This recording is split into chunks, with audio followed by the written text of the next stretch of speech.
கர்த்தருடைய பரிசுத்த நாமத்திற்கு மகிமை உண்டாவதாக.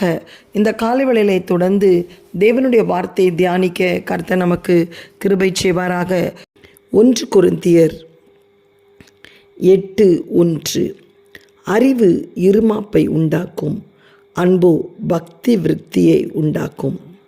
ஒருவன் தனக்கு எல்லாம் தெரியும் என்று எண்ணினால் அவனுக்கு ஒன்றும் தெரியாது என்று அர்த்தம்.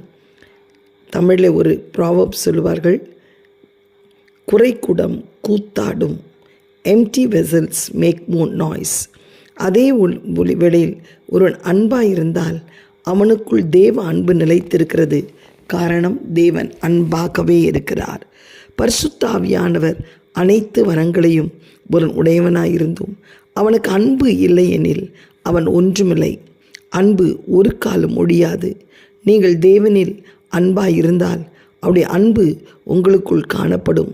அவருடைய அன்பு உங்களுக்குள் இருந்தால் ஒருவரை ஒருவர் அன்பாயிருப்பீர்கள். கர்த்தருக்கு பயப்படுதலே ஞானத்தின் ஆரம்பம். தேவ பயம் இல்லையெனில் ஞானம் ஒன்றுமில்லை, அறிவும் ஒன்றுமில்லை, பெருமையே மிஞ்சும். எனவேதான் அப்போஸ்தலனாகிய பவுல், ஒருவனுக்குள் அன்பு இல்லையெனில் அவன் ஒன்றுமே இல்லை என்கிறார்.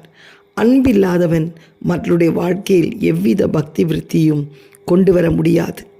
அதே வேளையில் அன்புள்ளவன் தேவனை குறித்த அறிவை அநேகருடைய வாழ்க்கையில் வெளிப்படுத்துவான். தாழ்மை உள்ளவர்களையே கர்த்தர் தமது ஊழியத்திற்கென்று தெரிந்து கொண்டு பயன்படுத்தியதை பழைய ஏற்பாட்டு நாட்களில் காண்கிறோம். புதிய ஏற்பாட்டு நாட்களிலும் கூட மீன்பிடி தொழில் செய்து வந்த பேதுரு போன்ற சாதாரண நபர்களை கர்த்தர் தெரிந்தெடுத்தார்.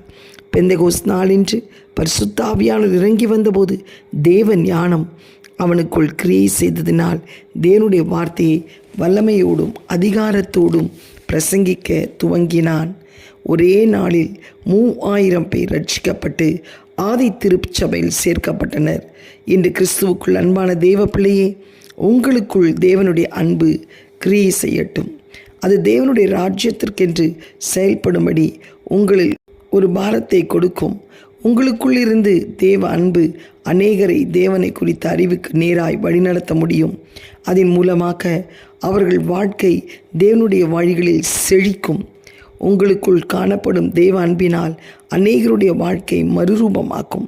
இவ்வுலக நாட்களில் கிறிஸ்துவ வாழ்க்கையில் பாதையில் நடந்து வந்தாலும் இன்று அவருடைய அன்பு உங்களில் அளவில்லாமல் நிரப்பும்படி கேளுங்கள். தேவ ஆவியானவர் அபிஷேகத்தினால் தேவனுடைய அன்பு உங்கள் இருதயங்களை அளவில்லாமல் ஊற்றப்படட்டும். காணும் சகோதரத்திலே அன்பு கூறாத பட்சத்திலே காணாத தேவனிடத்திலே அன்பு கூறுகிறேன் என்பது மாயை. உனக்குரியதை வைத்து நீ சாதிக்கலாம் என்று நினைக்காதே. எதையும் செய்ய முடியாது. கிறிஸ்து அன்பு உனக்குள்ளது வெளிப்பட்டால் மாத்திரமே தான் அநேகரை கர்த்தருக்குள் கொண்டு வர முடியும். உன்னுடைய சுயபலத்தினாலும் பராக்கிரமத்தினாலும் எதையும் நீ சாதிக்க முடியாது. தேவ அன்பு, கல்வாரி அன்பு உம்மை நெருக்கி ஏவ அநேகரை நீ கர்த்தருக்குள் நடத்தலாம். இன்றைக்கு அந்த அன்பினால் என்னை நிரப்பும் என்று சொல்லி தேவ சமூகத்தில் ஒப்புக் கொடுப்போம். எங்களை அதிகமாக நேசிக்கிற நல்ல தகப்பனே, நாங்கள் எல்லாம் எங்களுக்கு தெரியும் என்று இருமாப்பாய் இருந்து அதன் மூலம் ஒரு கூட்டத்தாரை நாங்கள் ஆயத்தப்படுத்தி விடுவோம் என்று எண்ணாமல், ஆண்டவரே, அநேகரை கர்த்தருக்குள் வழிநடத்த வேண்டுமானால் உன்னுடைய அன்பு எங்களுக்குள்ளே பூரணப்பட வேண்டும் அப்பா. அன்பில்லாதவன் தேவனை அறியான் அப்பா. ஆண்டவரே, நீ அன்பாகவே இருக்கிறீர். நீர் அன்புள்ளவர். அந்த அன்பு எங்களுக்குள்ளும் ஆண்டவரே கர்த்தாவே கலந்து வர கர்த்தர் கிருபை செய்வதாக. அன்பு திரளான பாவங்களை மூடும் என்று சொல்லப்பட்டிருக்கிறதப்பா. கிறிஸ்துவின் அன்பை நாங்கள் வெளிப்படுத்த எங்களுக்கு உதவி செய்யும். இயேசுவின் மூலம் நல்ல பிதாவே, ஆமேன். God bless you all. Have a blessed day.